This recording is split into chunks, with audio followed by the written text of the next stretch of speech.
Alô, bom dia, estamos de volta nesta sexta-feira, 25 de outubro de 2024. Sejam todos bem-vindos. E, meus amigos, quando se fala em Coreia do Norte, os olhos de ditaduras como a cubana e a venezuelana, por exemplo, brilham de orgulho. Orgulho porque, afinal de contas, Cuba e Venezuela têm a vocação marxista mais acentuada aqui no continente, mas referem-se à Coreia do Norte, sempre que podem, como um país altamente democrático, mas também muito firme nas suas posições, ou seja, um país guerreiro. E é verdade, a Coreia do Norte é sim um país muito guerreiro, porque está sempre em guerra. E não é só contra a Coreia do Sul, não. De vez em quando fustiga o Japão, provoca o Japão, mas a Coreia do Norte tem um histórico de entrar em várias guerras. Esse histórico começou, por exemplo, quando a Coreia do Norte enviou soldados, tropas, para lutarem contra os Estados Unidos na Guerra do Vietnã. Um pouco depois, em 1973, a Coreia do Norte enviou pilotos da sua força aérea para lutarem contra Israel na Guerra do Yom Kippur, a favor do Egito. Mais recentemente, a Coreia do Norte enviou pequenos grupos militares para a Síria, para ajudarem na defesa da manutenção de Bashar al-Assad no poder. E agora foi confirmado, finalmente, a Coreia do Norte enviou 1.500 tropas, 1.500 soldados para a Rússia, para lutarem contra a Ucrânia, com uniforme russo e documentos russos também. Foi confirmado pelo Serviço Nacional de Inteligência, cuja sigla é NIS, da Coreia do Sul, que divulgou imagens de satélite da Coreia do Norte transportando forças especiais para o extremo oriente russo por meio de um navio russo. Obteve-se também, o NIS obteve também um vídeo mostrando tropas norte-coreanas recebendo uniformes russos, equipamentos e carteiras de identidade falsas para se disfarçarem como unidades russas da Sibéria. Vejam só.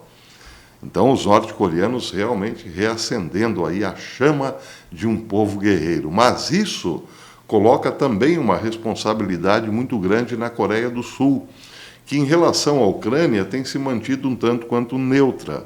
Mas agora, com toda essa presença da Coreia do Norte em favor da Rússia, isso obriga, de alguma forma, a Coreia do Sul também a ajudar a Ucrânia.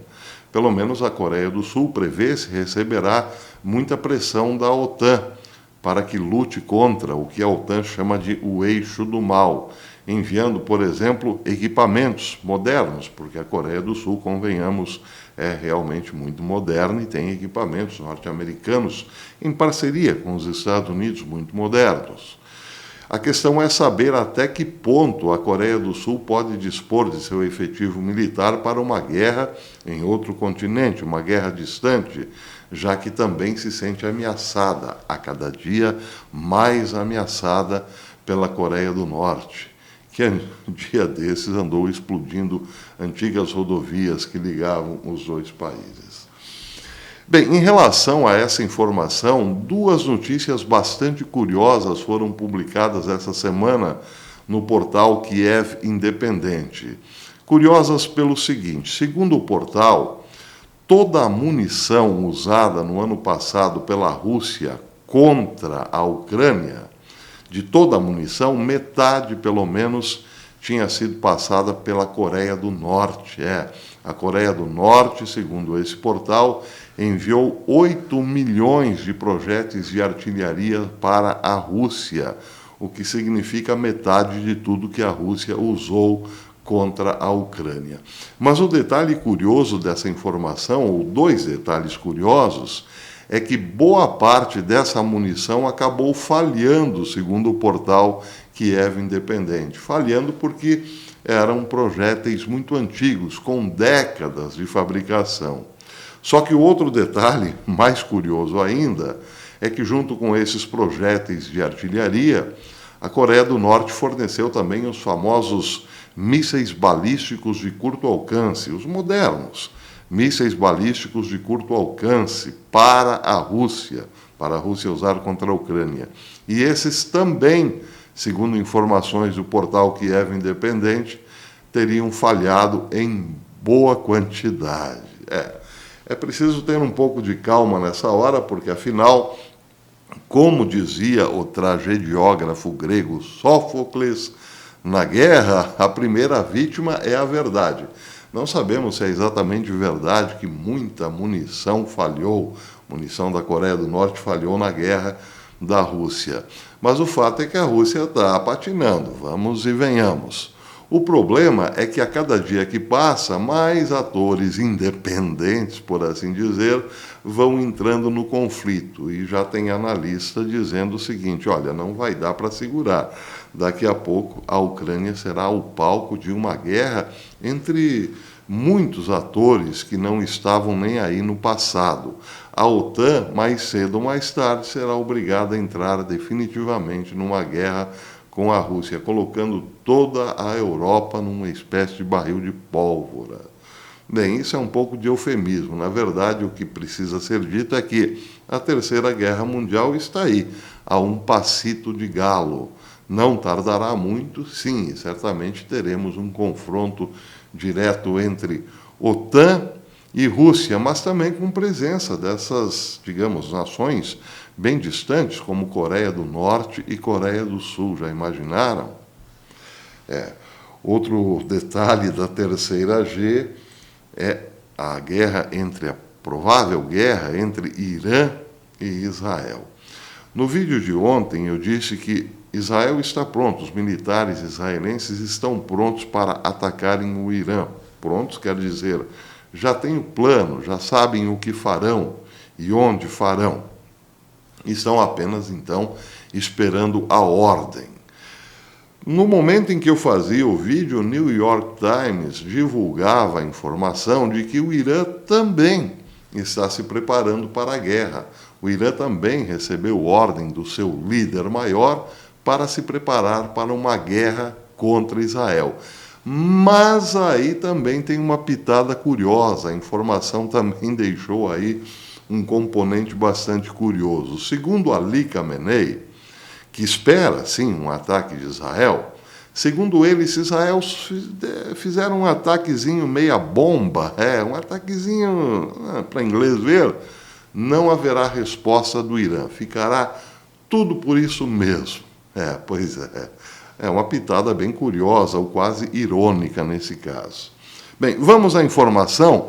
O New York Times, então, divulgou ontem que o líder supremo do Irã, Ali Khamenei, deu ordem para que o Irã se prepare para responder a qualquer ataque israelense, mas responder proporcionalmente.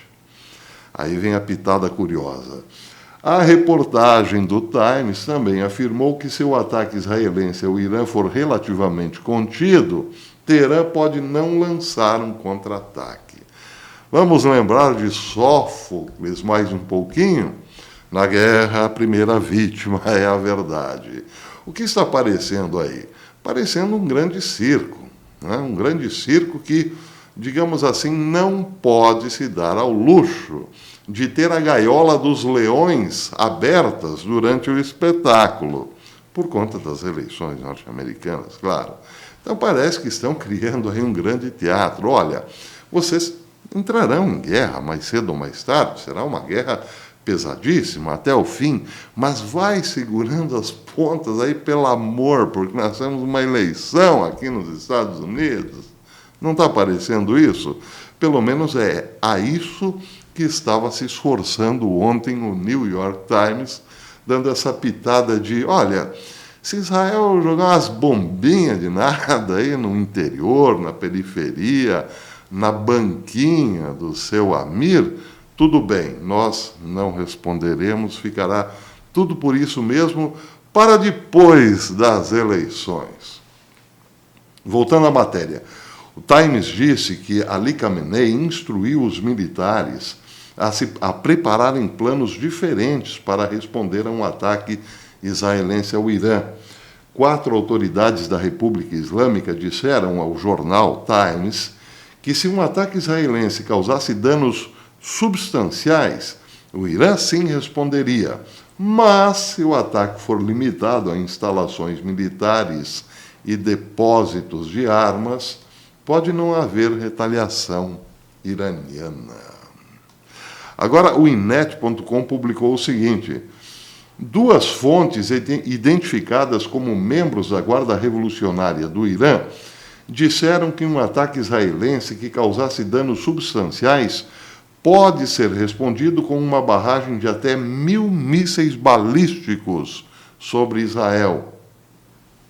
Ataques intensificados por representantes iranianos na região e também interrupção do fluxo de suprimentos globais de energia e do tráfego marinho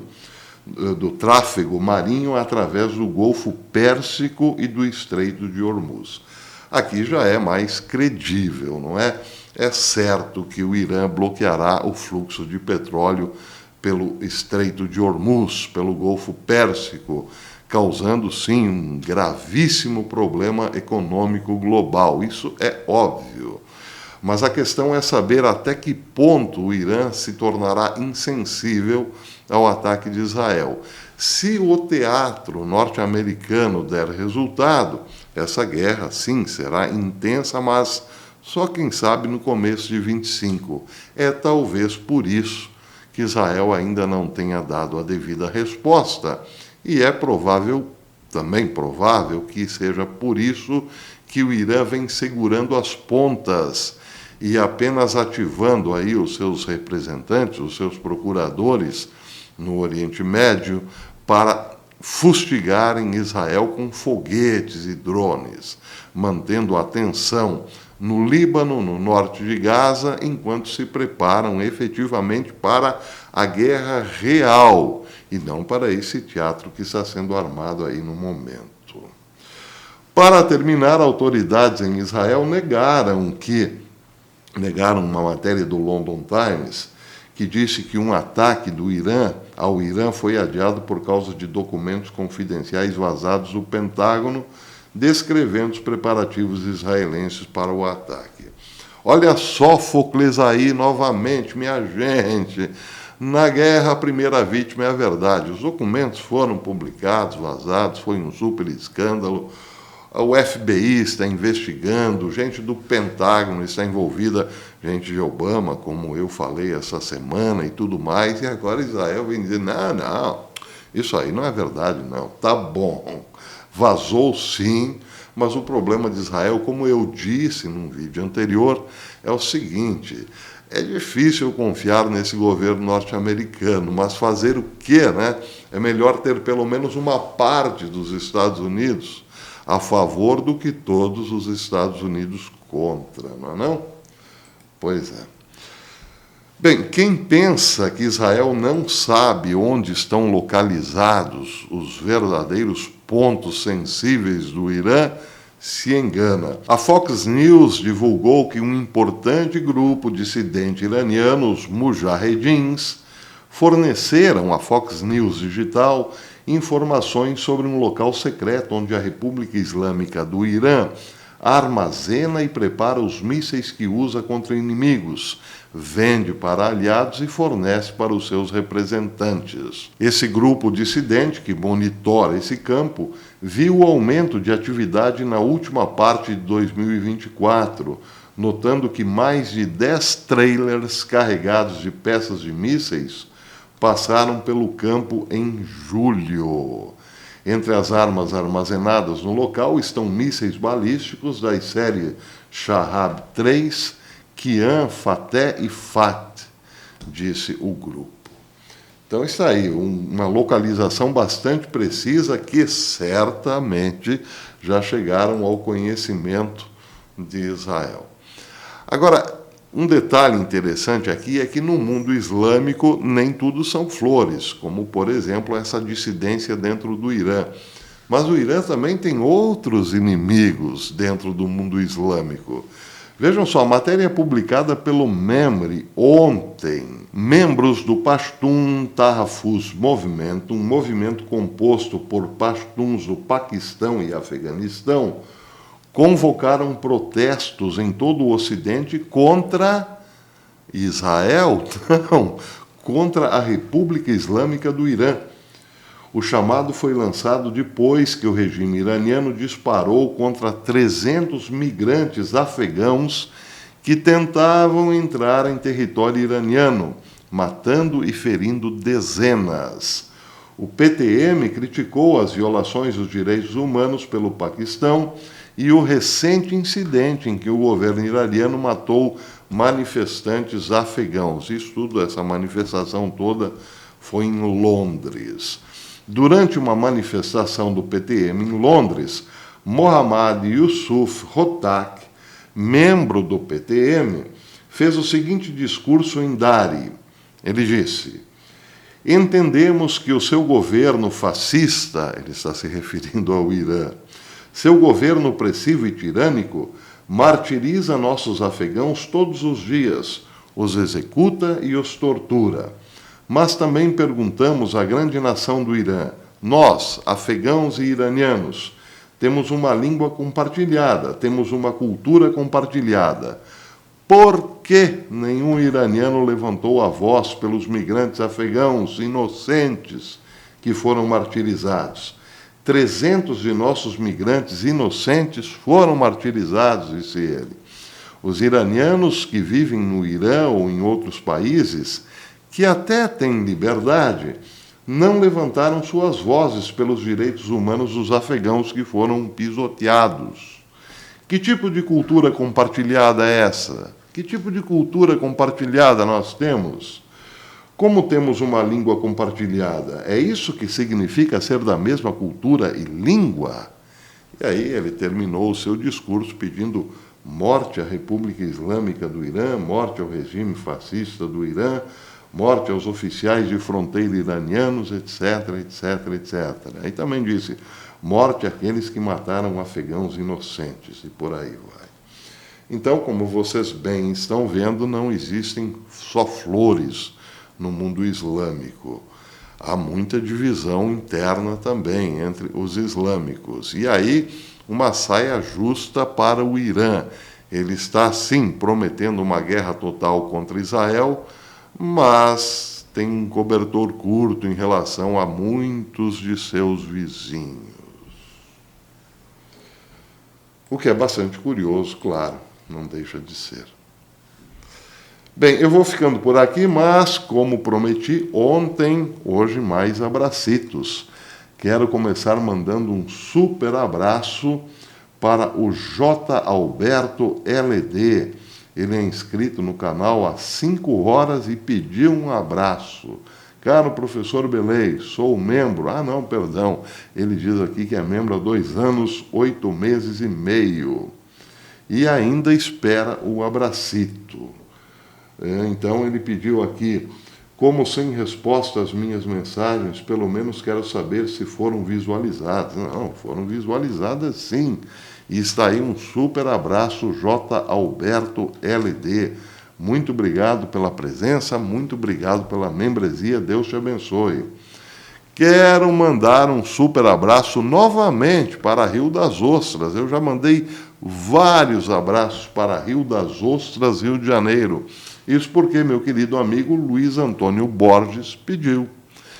Também mando um super abraço para o Luiz Antônio Borges, membro desse canal há 4 anos e 5 meses. Eu devia mandar um abraço para o Luiz e para Rio das Ostras todos os dias.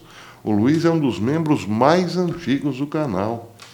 Um imenso abraço, querido amigo. Deus te abençoe. Muito obrigado pela amizade, muito obrigado pela membresia. 4 anos e 5 meses. Luiz Antônio Borges, de Rio das Ostras. Muitíssimo obrigado. E, finalmente, quero mandar um abraço para o Paulo Hermann. Ele disse, virei membro. Mande um abracito para minha mãe Cecília Mormano, e minha irmã Isabel, nós sempre lhe assistimos. Então está aí, Paulo Hermann, um super abraço para você, querido amigo, para a sua mamãe Cecília Mormano e para a sua irmã Isabel.